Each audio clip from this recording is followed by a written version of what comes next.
So today's episode really came about as Tashira and I, we have this ongoing conversation around episode topics, and we're in this different season of the podcast, right? We're not new. It's not new. We're like in a flow. We have this as part of our other work.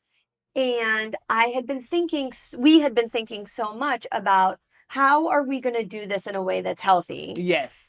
And how you and I and others, even if we're doing this in a way that's healthy, replicate other forms of anxiety in our other workplaces.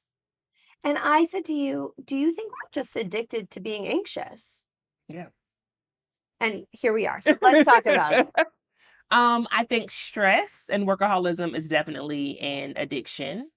I think things that you feel that you don't have power and control over definitely are signs of addiction. And I know for me, working is so automatic. I think people use the term lizard brain. I can be on autopilot. It's kind of like when you're driving yourself home from a known destination, you just kind of get there, and before you know it, you have arrived at home. Work is my home. So before I know it, before I think about it consciously, I am doing some form of work. I'm the same.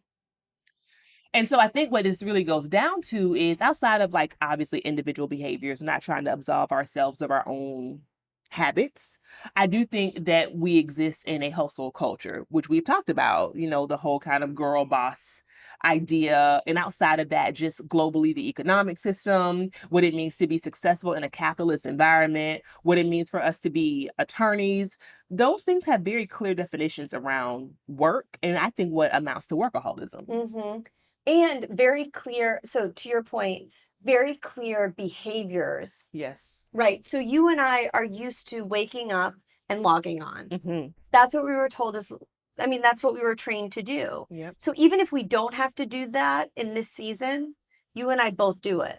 And let me say this too. I litigated for a much, much shorter period of time than you did. But my job at a legal services organization here in DC, we were outright told and evaluated upon our performance, not just as the young person's attorney. I was a guardian ad litem, but basically as their social worker. And I remember one day I was like, I didn't go to social work school. You're putting me in a situation to kind of have an opinion about, to provide resources around every aspect of this person's life. I don't have the capacity, but also I'm working non-stop.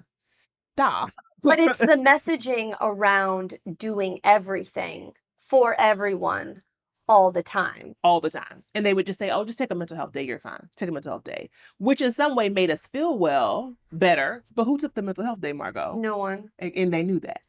No one. Right. No one whatsoever. And so I think our workplaces really, really breed this idea of workaholism. Yeah. I also think during this career transition for me, I think my lizard brain has gone, well, if I don't have a full-time salary job in this particular way, then I have to keep working that way so that I feel productive. Wow. Oh, so you literally have taken those habits and practices and put them into your life currently because you feel like if not, then you're not achieving as much, or this season doesn't mean as much. Yeah. And I think similar, but not the same. I believe that if I'm not working tirelessly, like all the time, then everything is going to fall apart, because it's almost like I think it's hanging on literally by a thread. Like I just barely got here. So if I just let one thing fall, everything. And so I'm sure you would say this to me too, but maybe not. Objectively, that's just so not true with you. It's just not. You have a huge following. Your platform's growing when you're not even on it. Sometimes more when you're not on it than when you are on it. You've created so much content. You continue to create content. If you take a couple weeks off, no one cares. No one cares. I didn't go, we talked about this on the way here, that I shared with you all on the podcast. I'm sure that Fashion Week was a very big stressor for me last September. I decided to skip it in February. And I was talking to Margo on the way here, and you remember I was like, no one cared that I wasn't there. And it was such a big part of what I thought of my brand, of my platform, of what I was striving towards. It was such a huge financial investment. Also, just so you know, Tashira was so intense during Fashion Week and Swim Week. She wouldn't even take anyone's calls. She wouldn't, like, I had to tell people to stop, communicate. Like, it was like she was in Alcatraz or something. I was like, she'll come back up for air in 6 days. Just I'll filter all the communication. But like you took it so seriously. I was like, I hope that woman is drinking water. Like it always goes back to water for you. It doesn't matter. It's our life source. What? Do you see how many people in this room are dehydrated? I think about that all the time. Like I was on an airplane this morning and no one was drinking water. I know, how could they? But what did I have today when you saw me? Water. I only usually drink it around you, but it doesn't matter. So guys, also electrolytes for absorption. Okay, Margo, back to the thing. So I no one told me to do that. Why did I think I had to do that? It is the addiction to the hustle, the addiction to the stress. It's like you hear all of these stories about what it means to make it big, right? We see this reinforced around us our whole lives. And so when you're put in the situation to where you can have your biggest dream come true, who would I be to believe that it doesn't have to take excruciatingly hard work for me to achieve it? So I would say two things. One, for those of us or for you who want something or want an experience like going to Fashion Week, go to Fashion Week. Yeah. Do it right. But you don't have to do it. Right? And I think that's the thing where saying no or not right now is something we just need to learn how to do. Like maybe not this year. It's too expensive this year. Maybe next year. It's not the right time. Or I did that last year. I'll do it next year. Exactly. Yeah. It's not I think that goes back to the scarcity abundance stuff that we've talked about, right? Like we don't have to think of everything as the only time something's going to happen. Yeah. And everything does not, from a physiological sense, rise to the highest stressor.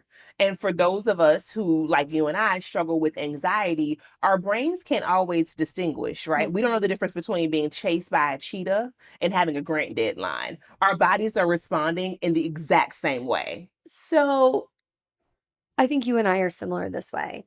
But are you ever early to anything? Not enough.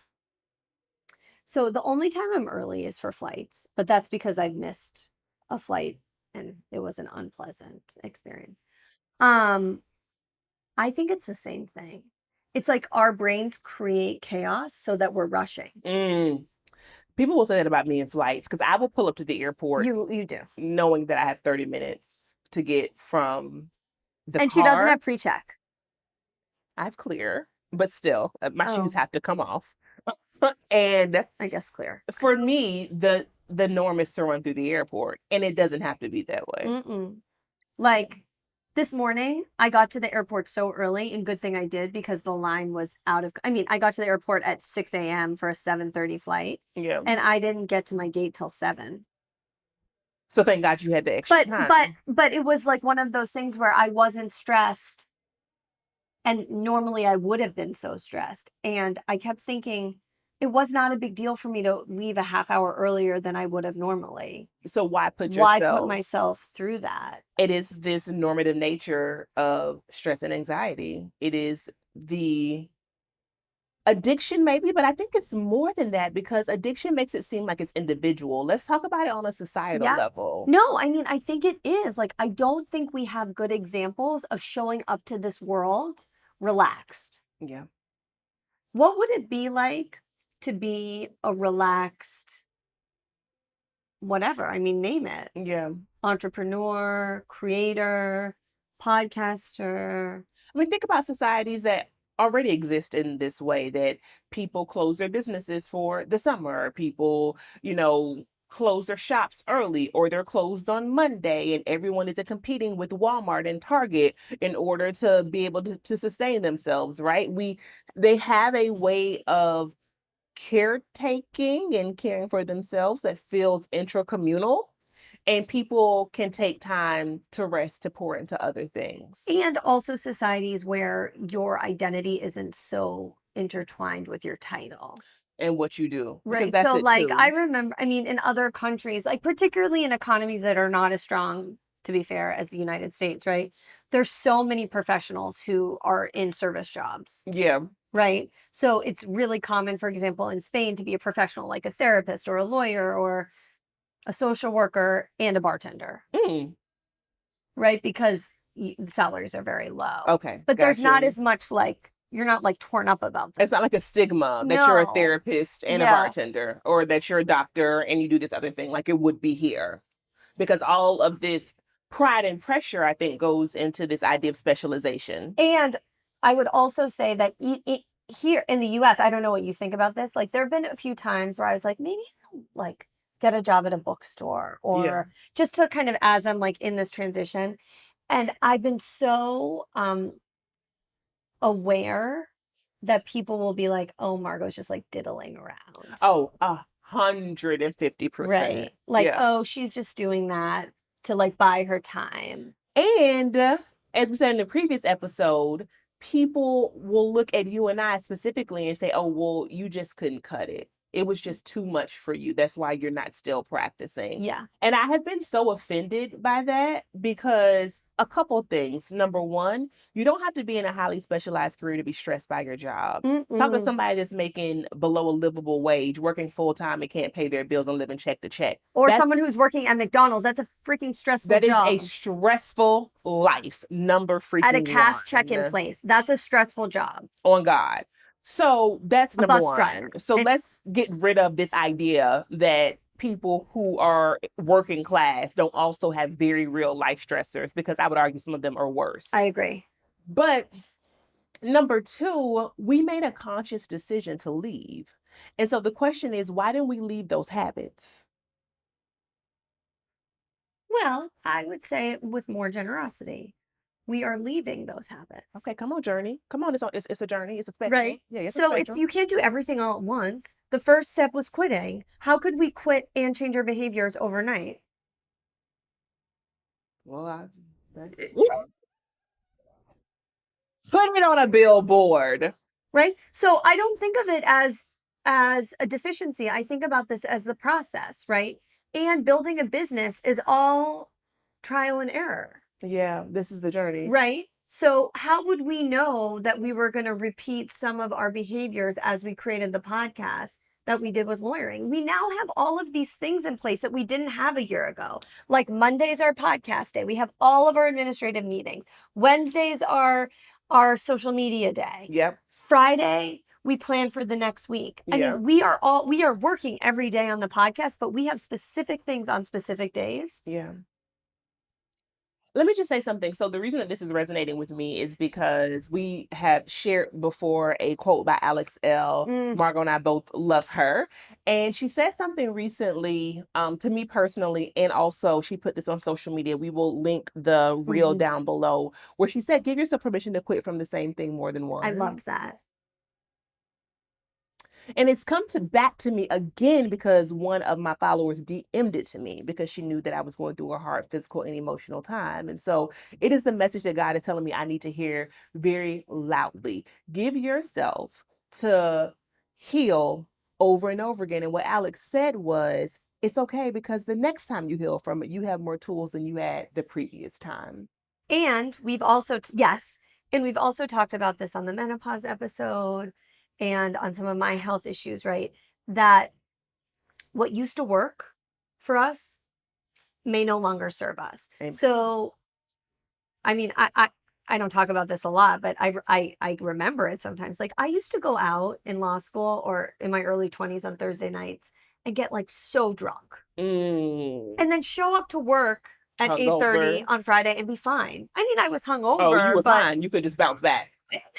I mean, who knows? But not every Thursday. But like, we would go out till like 1 a.m. Damn. And I did go out till 1 a.m. last month in Cozumel. But we did. We was lit. But no. But like, that would no longer serve me anymore. Yeah. I mean, it didn't serve me then either. But I couldn't do that. Yeah. And I you wouldn't wouldn't want expect, and I to. wouldn't want to, and I wouldn't expect myself to. That's fair. So I think how we have trained our brains to be under a state of attack to get work done is something we just have to unlearn. So here's where I talk about the current physical manifestations I'm having of that, and that I have put myself under such a high stress environment for so long, some forced upon me, but in this season, I am putting myself in such a high stress environment so constantly, y'all, that even when I talk about wellness and trying to build new habits, the undercurrent is still stress. And my body just said, bitch, you tried it a couple weeks ago. Like, we're not going to keep doing this. My gut, my back, everything, it sent me to the doctor. I was in the ER, and the diagnosis was stress, which was causing inflammation. And sciatica. So if anyone can I share that? Sure. If anyone's had sciatica, I had it during one of my pregnancies. It is a debilitating pain that you really can't get rid of. You can just lessen it. Exactly. And now I'm faced with the idea of, number one, taking accountability that I'm making myself physically sick. But number two, that the resources that I once had to overcome, that my body had to like store to compensate for how I was dragging it to the ground. At 41, my body is saying, bitch, we don't have nothing else to give you. So what you're going to have to do is change your habits, or we're going to sit you down, because you cannot have it both ways. And it's hard to face it, but the reality is I can change this. I can do something different. Yeah. And you're not alone. Yeah. You're also not my first friend Mm. that in this phase has had unrelenting pain associated to inflammation. Yeah. It's also our culture of sitting. Yeah, that too. Right. Yeah. I mean, And let me just say, we're not physicians, but we also know that not everything is stress related. No, Not everything. no, but you can't eat your way out of a lot of things. So no, we're and not you going can't meditate there, your way right? out of a mental health condition. Like Exactly. Tashira and I are big believers in East-West meets mindfulness. Yes. But there is something that we talk about eating well, we talk about exercising, we talk about sleeping. All of those things are so fundamental.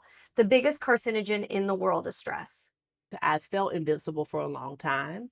And then maybe even lasted a little bit longer for me, because I have been relatively healthy outside of some of the issues that I've named. But even with the cancer diagnosis, it was early stage, and I went into it knowing that I was going to come out on the other side of it. I never had really fears around mortality. You didn't?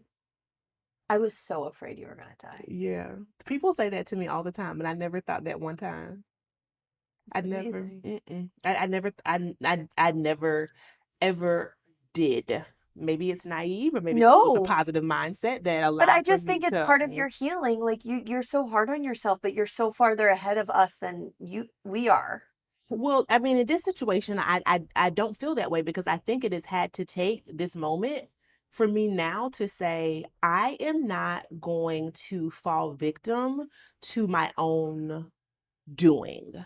I am not going to kill myself with something that I can change. There are too many things in the world. Lucille Clifton says, come celebrate with me that every day something has tried to kill me and has failed. Oh. There are so many things that have tried to kill me and have failed. How dare I put myself physically in this condition and in this situation? I can choose different. So that's what I'm going to do. So practically, it looks like first, I got to get my PhD and stuff, Margo. I have to get my PhD and stuff. So how are you going to sleep more? Okay, why are you starting with the hardest part? I was going to ease myself into the situation. Sleep is the most important part because your body heals in sleep. I understand that. So a couple things. Social media phone-free zone in the bedroom. It has to happen. I also... Do you know what Gabby Bernstein does? What did she do? You don't remember this part of her book? This is one part of her book that I remember. She has a bed for her phone that has silk sheets.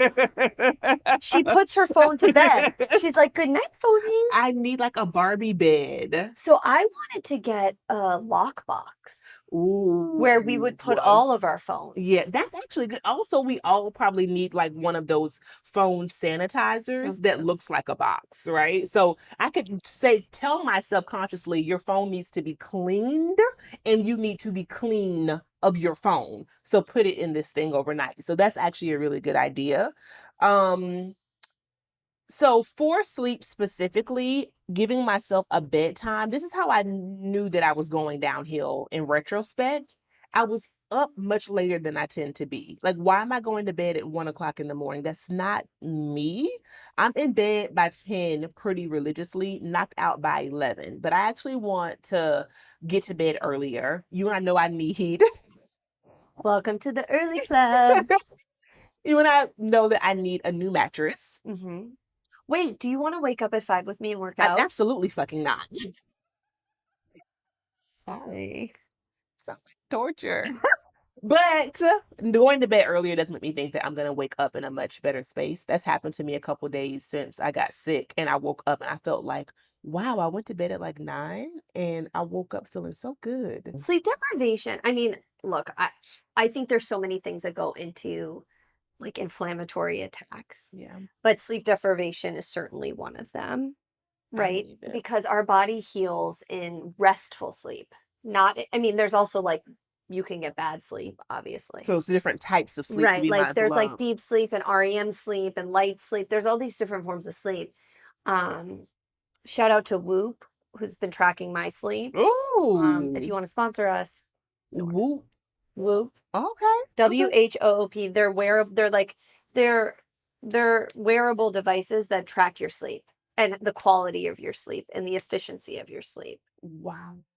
And so not only does it help you, for me, it's good because I used to freak out when I would sleep poorly, but actually I sleep better than I think I do. Okay. So it was helpful for me. For a lot of people I know who wear them, it's like, oh shit, I need to like take care of myself. I am really sleeping like 4 hours a night or 5 hours a night. That was not my situation.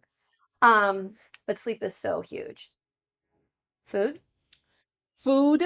So I am consciously eliminating foods that I know are inflammatory and that are some of the worst triggers.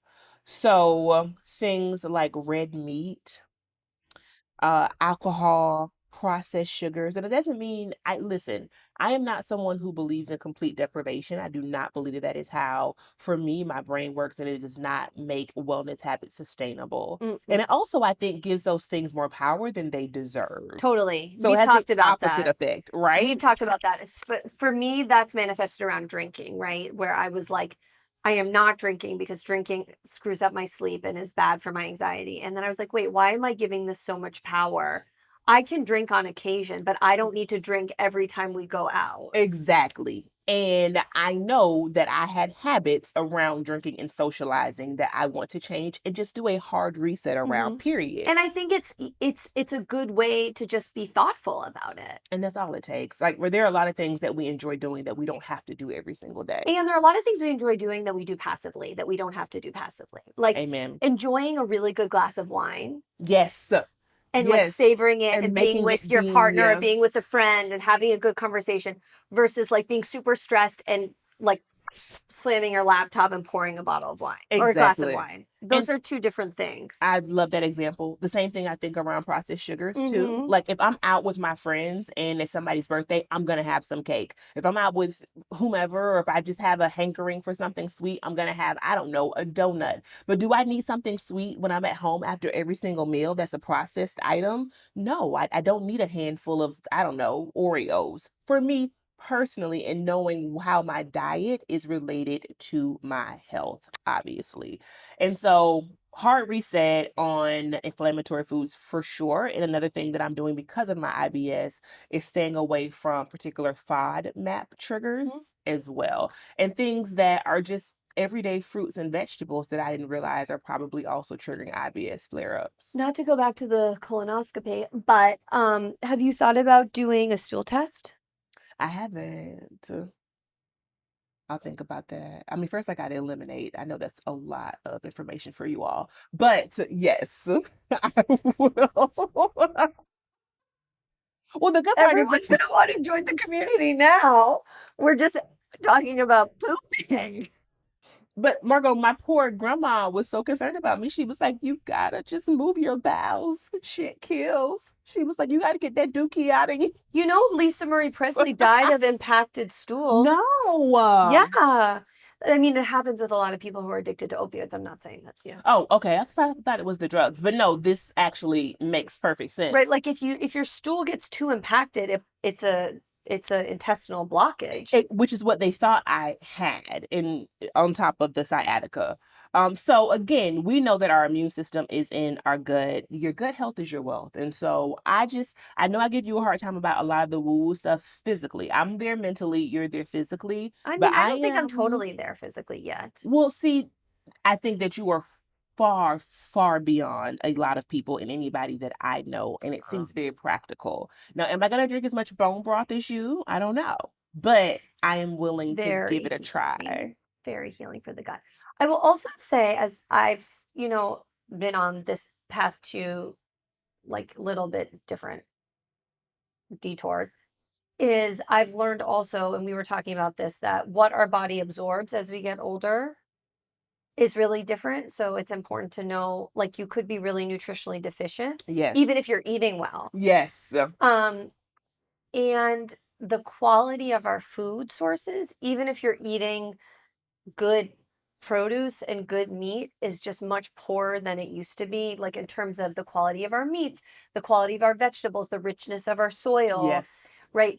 There's just so many more, not to freak anyone out, right? Like, we don't want to peddle any fear mongering, but it is just harder to be healthy these days. 100%. It is harder to be physically healthy, and because of all of the conditions that we've described, it is harder to be mentally healthy. And let's face it, if you are not mentally well, your body absorbs that stress, and so you cannot be physically well either. And these things have a positive correlation for sure.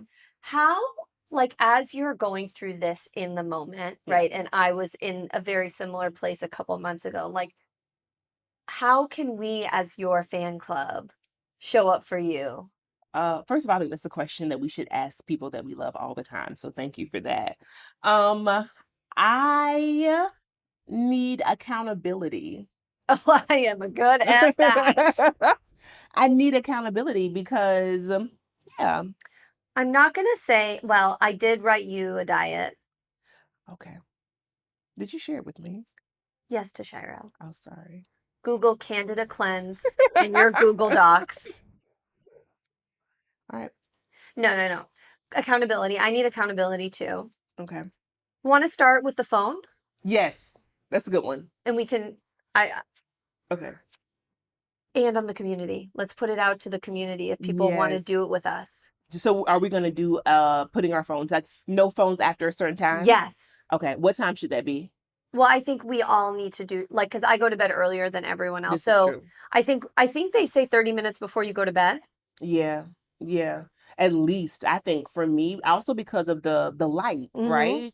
And the notifications, and we're constantly having these sensations that are all around us that are triggering our nervous systems. So I would like to not be on any form of social media past 7, and to not have my phone in my hand past 8. I like that too. Okay. Okay, let's try to do that for a month. For a month. Period. Bam. That's what it is then. How will you know you're getting better? Physically. I think for me, you're going to be pooping. Symptoms, I'm going to be eliminating constantly, and it's eliminating. Constant elimination. They say 2 to 3 times a day. That is insane to me. I'm happy to get that much in a week out of my system. So that, and I also have a lot of stomach pain as a result, right? So a lot less gut stuff going on. I'm still in the midst of this sciatica flare up. And so I'm going to go through PT, and I'm going to get some exercises and stretches. So I expect for my back and my legs and for all that pain to have gone down. Will you stick with PT? It seems like a lot. I'm still kind of like check it out and be like, hey girl, what y'all do here's over the here? thing about PT, can I just say? I was like poo-poo PT. And I did PT after my double mastectomy and after my oophorectomy. I did pelvic floor, where they like stick their fingers up your vagina. Oh, that sounds fun. But when I tell you I have zero pain, so and PT like really no mobility issues and like some sensation, I really feel like PT is the small steps that allow you to do the bigger work. Okay. But that's just my opinion. PT, it is. Also, I want to go back because you had gotten me some sessions of acupuncture. And so I was looking that up this week too as a possibility of It some. must be good. That would be really good for inflammation and for sciatica because acupuncture can like move inflammation. Ooh. All right. So that's how I'm going to know, right? Well, let's check back in about this. Okay. Next month, Okay. either here in a live episode or on the private community. You all let us know in the comments or in the comments on YouTube or in a review, what are your wellness goals, especially related to workaholism and stress and anxiety that you are working on. And then we're going to come back to this topic and see. And how will you know if you are being successful? That's so huge. Thank Right, you for asking. because I think this is also deeply personal, right? So for me, PT is not an issue. Yeah. But putting my phone away is an issue. Yep. Right? And I imagine for a lot of people who are listening, watching, they have other things that strengths, weaknesses, right? Absolutely. So I'm excited, and I know you're going to feel better. I just believe it, and I believe in fighting against inflammation, particularly in big age. All right. Okay. Our sponsor for today are Quinn Candles, QuinnParfum.com, code JustUS. These candles, everyone, are amazing. Quinn is such a great company, Black-owned, female-owned, sisters. They pour their own candles. We will put all the directions on our show notes, but it's just so cute. Okay, tell us the fragrance of this one. This is Oui, OUI. Oui, yes. And the fun fact about Quinn, y'all, is that the candles are in a beaker because one of the sisters is a chemist. And so it is a nod to their chemistry roots and also the fact that, I mean, they are hand pouring, hand concocting all of these fragrances themselves. A Black woman-owned business. All of the packaging is absolutely elite. They also are the ones who I was in collaboration with for the White Toenail Season candle. And so we can speak very highly of them. And we are so excited to have them as part of the Justice League. And they are such great presents. The price point is amazing, particularly with our discount. But I have to just tell a really funny story that I'm in DC now, obviously. Talked about that. And I always get searched no matter what through TSA. And today I got searched again. And they opened, the TSA agent opened my bag. And she pulled out the candle and she was like, "Oh, what's that?" And I said, "Oh, this is a candle." And she opened it. She's like, "Oh, this is so beautiful." And I was like, "Oh, this is QuinnParfum.com." And I gave her one of our discount codes, and she's getting one for her mom. And the other cute thing about the beaker is you can use it after the candle is done. So I use them just as cups. Yeah, and I use them for makeup brush holders. Oh, great. Yeah. Or toothbrushes or anything like that. Yeah, so recycle. Super cute. Thank you, Quinn, for sponsoring us. We love working with you. Get yours today. So today we're not doing dumb shit men say or dumb shit women say. We're doing dumb shit people do, which is for our esteemed, our amazing Wendy Williams.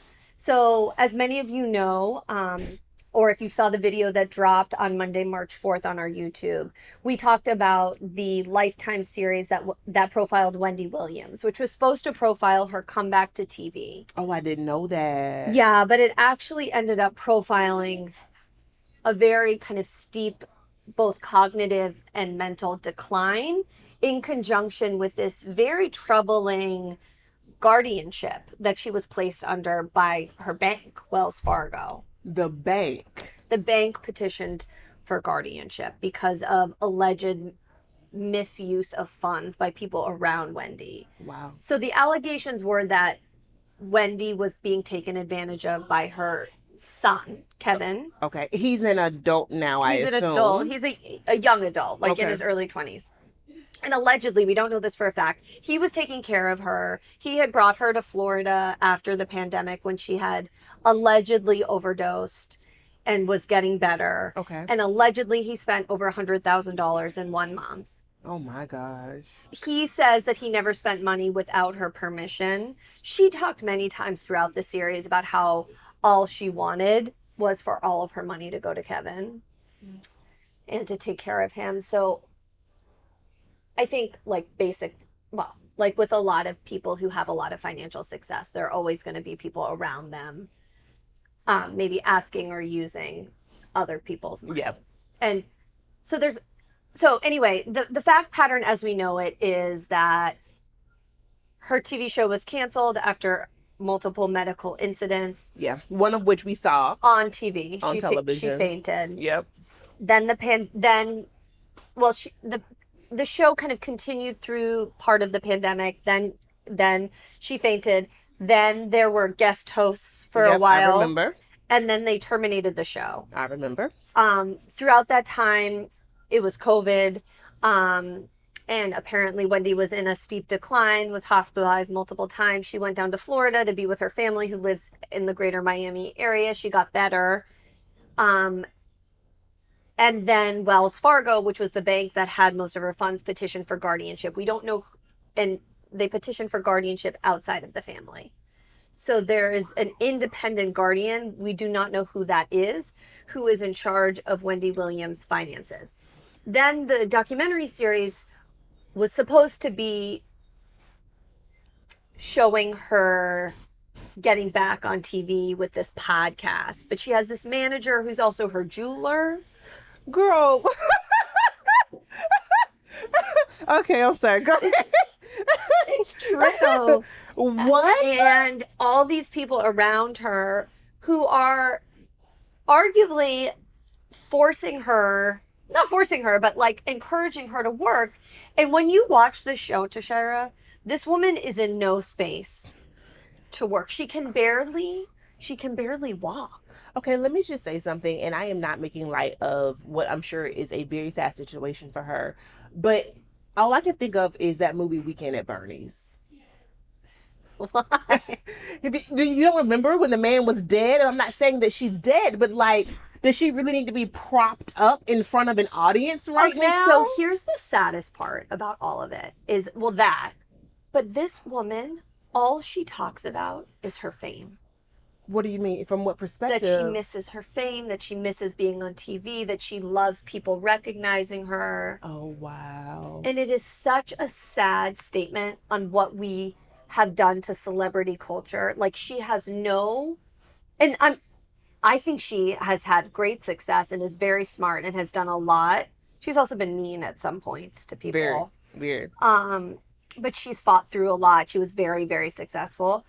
I think, she has every right to retire and live her life and do whatever she wants. But it's so clear that she has no identity outside of her identity on TV. So is she like talking in coherent sentences? She's like slurring.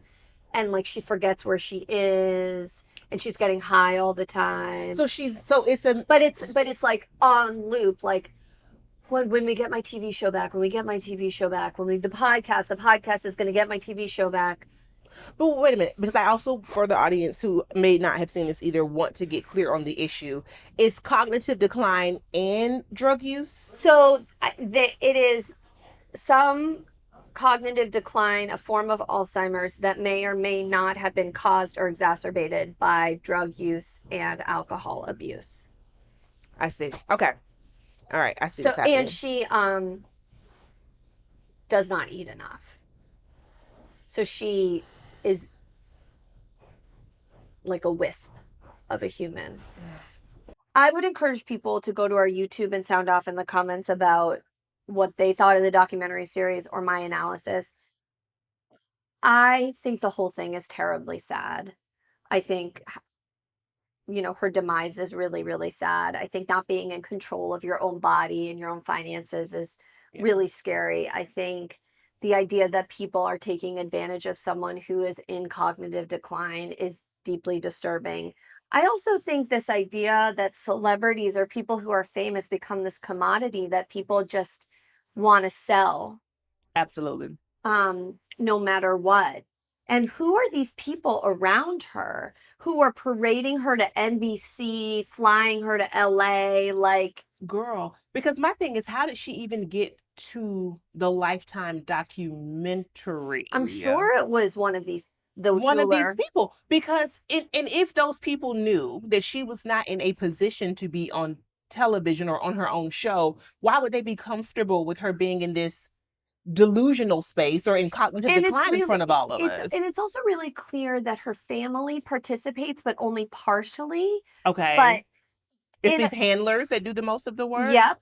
But the family that participates and the way they participate, in my opinion, is very loving. Like they're like trying to figure out what's going on. Like, who are these people around her?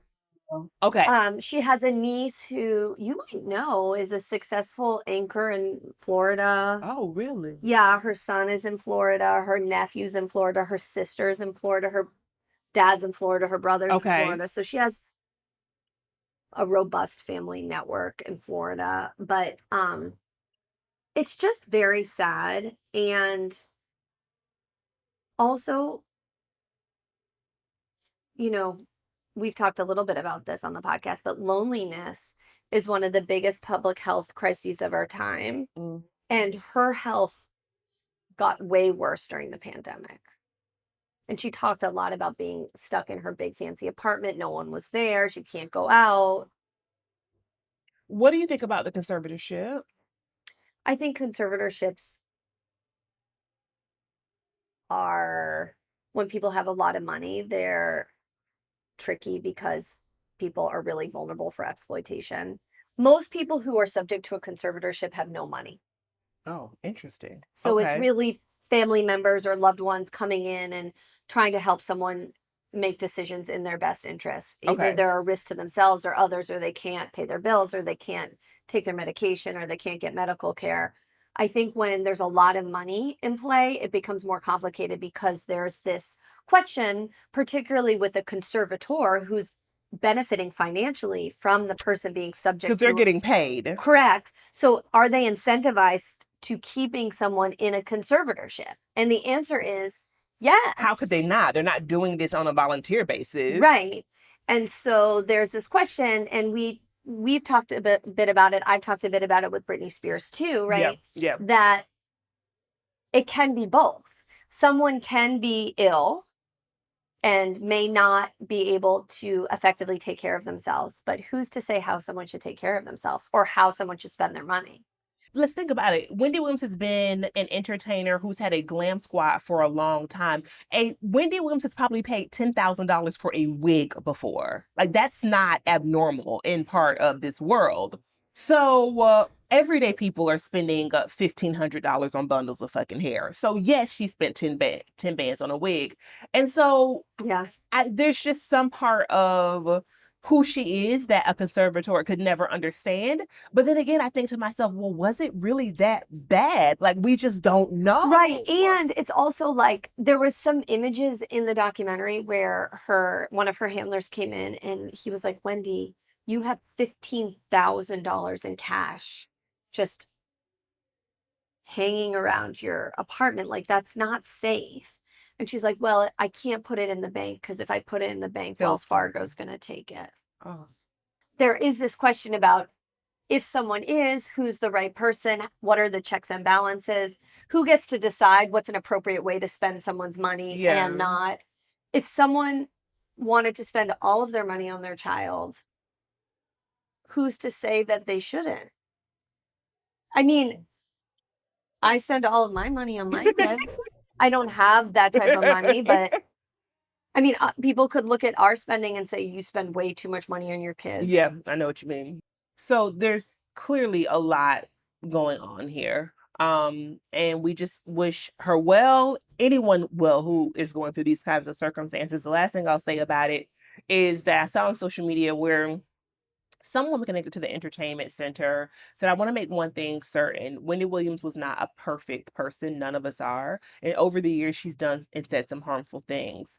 However, being in the state that she's in right now is not payback for that. That's not how life works. No one deserves it. And so I felt convicted because at first when she lost the show, before I knew about any of the health stuff to this degree, I was like, well, good. That's what she gets, kind of like thing. You know, she spent so many years making herself famous off of being mean, the demise of other people, particularly women.